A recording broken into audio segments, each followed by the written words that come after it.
آج کل تازہ ایک مسئلہ درپیش ہے، پتہ نہیں آپ تک پہنچا ہے نہیں پہنچا ہے.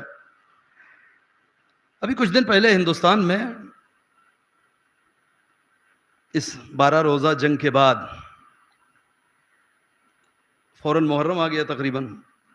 تو یوں تو ہمیشہ ہوتا تھا کہ محرم میں مجلسوں میں لوگ جو ہے وہ علماء کی مراجع کی تصویریں وغیرہ لگاتے تھے. اس بار چونکہ ماحول دوسرا تھا، حالات دوسرے تھے، جنگ کا ماحول تھا، تو اس میں کچھ زیادہ رہبر کی تصویر لگنے لگی. تو اس میں کچھ لوگوں کو پریشانی زیادہ ہونے لگی اور تصویر کا مسئلہ دنیا بھر میں ہر جگہ ہوا. کتنی جگہ تصویریں اتروائی گئیں، لڑائی ہوئی، جھگڑا ہوا، پھاڑے گئے پوسٹر، یہ سب کچھ چلا محرم بھر. آپ لوگوں نے دیکھا ہوگا، مجھے خبر نہیں کہ یہاں بناس میں ایسا ہوا ہے نہیں، جونپور میں بھی بہت. خیر، لوگوں نے ایک اچھی پہل کی اور احتجاج کی سب سے اچھی صورت ہی یہی ہے کہ جس چیز سے باطل گھبرا رہا ہے اس میں اتنی شدت لا دی جائے. توجہ کریے گا، عام حالات میں جب کوئی چیز جس پر رکاوٹ نہیں ہوتی اس میں اس قدر شدت کی ضرورت نہیں ہوتی. مثال کے طور پر اب یہ ایک بہت ٹیڑھا مسئلہ ہے کہ کیمرے پہ کوئی بات سمجھانا، لیکن اس میں سے بات کاٹنا بہت آسان ہوتا ہے. ایسا نہیں کہ چلانے والے ہی کاٹے گا، یہ نیٹ پہ جائے گی، سینکڑوں دیکھنے والے، ان میں سے کوئی صاحب بھی سے کہیں سے کاٹ سکتے ہیں. بہرحال تو بات پوری طریقے سے سمجھ لیں آپ. مثلا زیارت امام حسین علیہ الصلوۃ والسلام مستحب ہے.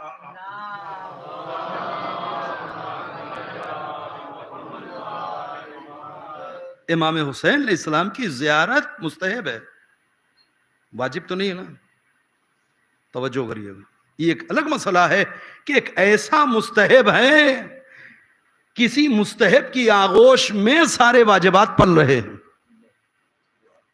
عزاداری حسین ابن علی مستحب عمل ہے، مگر ایک ایسا مستحب ہے کہ اس کی آغوش میں بہت سارے واجبات، بلکہ سارے واجبات اسی کی آغوش میں پل رہے ہیں، ہے نا. نماز کو پرورش دینے والی آغوش کون سی ہے؟ کیا عزاداری سید الشہداء ہے. روزے کو پرورش دینے والی کون سی چیز ہے؟ عزاداری امام حسین ہے. حج کیسے باقی ہے؟ چونکہ یہ عزاداری باقی ہے، اس عزاداری نے کربلا کو زندہ رکھا اور کربلا نے ان تمام چیزوں کو زندہ رکھا. تو یہی عزاداری ہے کہ جس کی آغوش میں سارے واجبات پلتے، لیکن یہ خود مستحب ہے. تھوڑا سا عقل کو استعمال کریں، توجہ کریے گا. ایسے ہی جب حسین ابن علی کی زیارت بھی مستحب ہے، کسی نے کہا واجب ہے نا. کسی مستحب کام میں اگر جان جانے کا خطرہ ہو، ابھی میں جتنا کہہ رہا ہوں اتنے پہ توجہ دیجیے گا، اگر جان کا خطرہ ہو، مال کا خطرہ ہو، یا کوئی قابل ذکر نقصان پہنچنے والا ہو، تو اس کو انجام دینا چاہیے، چھوڑ دینا چاہیے؟ چھوڑ دینا چاہیے. عقل کہتی ہے یہ کام واجب بھی نہیں ہے، مستحب ہے اول تو، اور اس راہ میں آپ نکل رہے ہیں تو کوئی شدید نقصان ہونے کا خطرہ ہے پوری طرح سے. اب کرنا چاہیے نہیں کرنا چاہیے؟ توجہ کریے گا. ائمہ کا دور رہا، یہ صرف بات کو ذہن سے قریب کرنے کے لیے ایک مثال دے رہا ہوں. ائمہ کا زمانہ ہے اور ایسے میں دور آتا ہے مثلا متوکل کا زمانہ. زیارت امام حسین پر پہرا ہو پابندی ہے، یہاں تک کہ شدید نقصان ہے. جو بھی زیارت حسین ابن علی کے لیے جائے گا مثلا ایک ہاتھ کاٹا جائے گا. اب اس سے بڑھ کر کے کوئی نقصان ہو سکتا ہے؟ مسئلہ یہ نہیں کہ 10-5 درے اور تازیانے کھا کر کے چلا جائے گا آدمی، ہاتھ کٹ جائے گا. ایسے میں ائمہ کے لیے کون سی راہ بچتی تھی؟ ہر طرف شیعوں کو خبر کر دیں کہ نہیں، خبردار، جب تک یہ مسئلہ چل رہا ہے اپنے اپنے علاقے میں رہیں، حسین ابن علی کا غم منائیں، عزاداری کریں، حسین پر آنسو بہائیں، کربلا نہ آئے. یہ ہونا چاہیے نا. ایسے ادوار میں آپ دیکھیں گے جو ائمہ ہیں انہوں نے اور زیادہ تاکید کی ہے حسین ابن علی کی زیارت پہ. یہ کیا ہو رہا ہے؟ بہت توجہ کریے، کیونکہ اگر اسی زمانے میں ظالم زیارت حسین کو بند کرنے میں کامیاب ہو جاتا تو یہ زیارت بند ہو جاتی. لہذا جب ظالم میدان میں اتر رہا ہے، کسی ایک اہم ترین شعار کو، مذہب کی ایک پہچان کو مٹانے کے لیے تو اب سب پہ مل کے واجب ہوتا ہے کہ اس کو زندہ کرے. اب یہ نہیں کہیں گے کہ یہ مستحب عمل ہے. عام حالات میں شاید مستحب رہے، مگر جب ظالم پہرے بٹھا دے گا کہ دیکھو اب اگر آئے تو ہم جان سے مار دیں گے، اب سب پہ واجب ہو جائے گا کہ اب لوگ اٹھیں اور جائیں. ایک صلوات پڑھیے محمد والے محمد.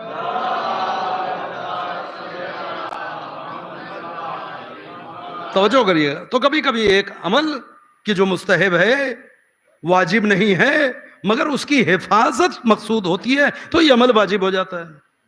احتجاج یہی ہے کہ جب دشمن درپے ہو کسی چیز کو ختم کرنے کے، اس وقت اپنے عمل میں اتنی شدت لائی جائے کہ اس کا سارا منصوبہ فیل ہو جائے. تو یہ بڑا اچھا کام ہوا، پورے ہندوستان میں ہوا کہ جہاں جہاں بینر اور پوسٹر مثلا نہیں لگتے تھے رہبر کے، ان لوگوں نے بھی لگا ڈالے، اور کہیں ایک لگتا تھا تو 4 لگا دیا انہوں نے. یعنی جب حکومت یہ چاہ رہی تھی کہ لوگوں کے ذہنوں پر سے اس عظیم فقیہ اور مجاہد کی تصویر کو محو کر دے، اس کا نشان مٹا دیا جائے، ایسے میں لوگوں نے احتجاج میں اور بڑھ چڑھ کر کے تصویریں لگائیں. بالآخر حکومت دبی یا نہیں دبی؟ بہت توجہ کریے گا.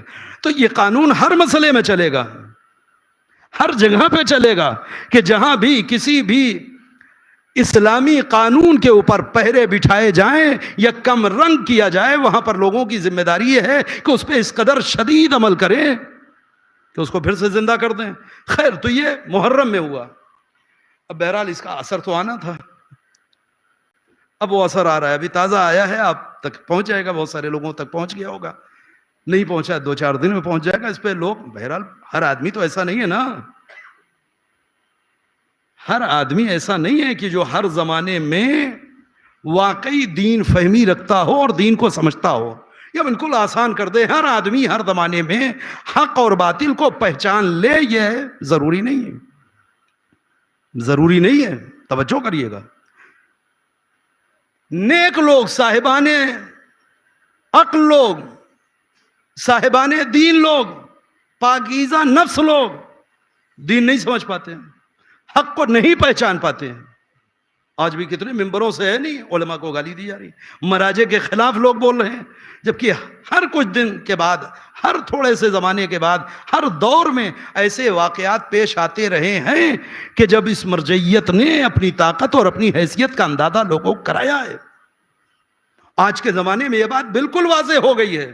جو لوگ اس سے پہلے نہیں سمجھ رہے تھے، انہیں کم از کم اب سمجھ جانا چاہیے کہ واقعی ہمارا وقار جڑا ہے مرجعیت سے، ہمارا تشخص، ہماری پہچان جڑی ہے رہبر معظم سے. ٹھیک، اس وقت بھی اسی ملک ہندوستان میں، بہت سارے ممالک میں ہیں مگر اس سے ہم کو بحث نہیں ہے، اس ملک ہندوستان میں نہ جانے کتنے لوگ ہیں کہ جن کے دلوں پہ سانپ لوٹ رہے تھے کیسے یہ تصویریں اتروا دی جائیں. کل نہ ان کو رہبر سمجھ میں آتے تھے، نہ سمجھ میں آ رہے ہیں. کچھ ایسا ہو گیا کہ اب کھل کے بول نہیں پا رہے ہیں، اس لیے کہ بہت ساری عوام ایسی ہے کہ جو بیدار ہو گئی ہے. بہت سے ایسے لوگ کہ جو سائلنٹ ہوتے ہیں، ہر طبقے میں، ہر زمانے میں خاموش لوگ ہوتے ہیں، نہ ادھر نہ ادھر. اس طبقے میں بہت سے لوگ میدان میں آ گئے، جرأتیں دکھائی، لہذا اب کیا ہو؟ کچھ نہیں. ابھی تازہ عراق سے ایک فتویٰ آیا ہے تصویر کو لے کر کے، پہنچ گئے ہیں فتویٰ تک. خیر، ایک صلوات پڑھیے محمد والے محمد کے اوپر.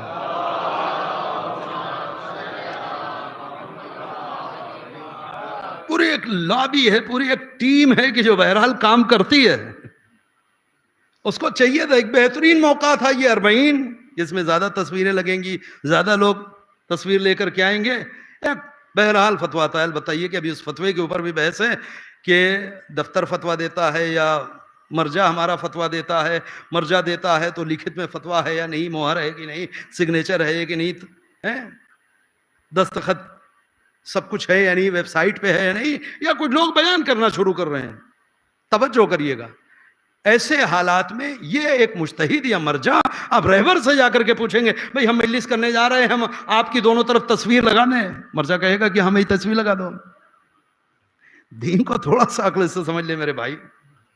جب آپ جا کر کے اس سے فتویٰ پوچھ رہے ہیں سیستانی صاحب سے کہ لوگ مجلسوں میں، لوگ جو ہے وہ امام حسین علیہ السلام کی عزاداری میں اور اس طریقے کے جلوسوں میں آپ کی بہت ساری تصویر یا بہت سارے علماء کی اور بہت سارے سیاسی لوگوں کی تصویریں لگائے ہوئے ہیں، اس طریقے سے جلوس نکالتے ہیں، کیا یہ صحیح ہے؟ ایسے میں بھی وہ پرہیزگار انسان، انہوں نے یہ نہیں کہا کہ نہیں سب کی تصویریں ہٹا دی جائیں، وہ کہتے ہیں کہ میں پہلے بھی کہہ چکا ہوں کہ ہماری تصویر ایسے استعمال نہ کی جائے، یہ انکساری ہے، اتنا انسان کے اندر ہونا ہی چاہیے۔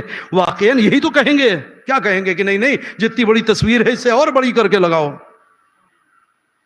یہ کام ان کا ہے۔ کہیں گے کہ نہیں حسین ابن علی کی عزاداری ہے، حسین ابن علی کا فرش ادا ہے، حسین ابن علی کا جلوس ہے، نہیں اس میں علم ہونا چاہیے، تعزیہ ہونا چاہیے، شاعر حسینی ہونا۔ ہماری تصویر نہیں میں اس قابل نہیں ہوں، میری تصویریں نہ لگائیں، میں اس بات سے راضی نہیں ہوں۔ میں اس سے پہلے بھی یہ بات کہہ چکا ہوں، آج پھر کہہ رہا ہوں۔ مثلا یہ تسلیہ اب چلا، مضمون بنا، اس پہ آئے کھلاڑی میدان میں بڑے بڑے، یہ دیکھیے انہوں نے خود کہہ دیا کہ اب تصویریں مجلسوں میں نہ لگیں، بلکہ فون کر کے پوچھا جا رہا ہے، عراق فون کر کے پوچھا جا رہا ہے کہ یہ فتویٰ جو ہے صرف 40 کے راستے کے لیے ہے یا مجلسوں کے لیے ہے، محفلوں کے لیے ہے، ہمارے ہندوستان کے لیے بھی ہے، پاکستان کے لیے بھی ہے۔ پھر وہی بات کہی جا رہی ہے، مگر یہ کہنے والا یہ اگلوانا چاہ رہا ہے کہ اپنے مقصد کی کوئی بات نکل آئے کہ نہیں مجلسوں میں علماء کی تصویریں، مراجع کی تصویریں، ان کا لگانا یہ درست نہیں ہے۔ یہ کون لوگ ہیں بیچارے؟ یہ وہ بیچارے لوگ ہیں کہ جنہوں نے دین کو عقل سے بہت دور رکھا ہے۔ یہ سمجھتے ہیں کہ نہیں ہماری دنیا بنانے کے لیے اللہ نے عقل دی ہے، باقی دین کے مسائل میں عقل کا استعمال شرعاً حرام ہے۔ مثلا سب سے بڑے گنہگار ہوں گے اگر عقل سے دین کو سمجھیں گے۔ کچھ تو ایسے ہیں کہ جو مبغض ہیں، جو واقعی بغض رکھتے ہیں، جو واقعی کہیں نہ کہیں سے ان کا فائدہ جڑا ہوا ہے، یہ مخالف ہیں، مگر بہت سے بیچارے ایسے ہیں کہ جو دین کو سمجھ ہی نہیں پاتے۔ ہوتا ہے جب جس دور میں زندگی گزار رہے ہوتے ہیں اس دور میں حق اور باطل کو سمجھنا بہت مشکل ہوتا ہے۔ اس زمانے سے 10 20 25 50 سال پیچھے جانے کے بعد، آگے بڑھنے کے بعد جب پیچھے ماضی میں دیکھتا ہے تو حق سمجھ میں آنے لگتا ہے۔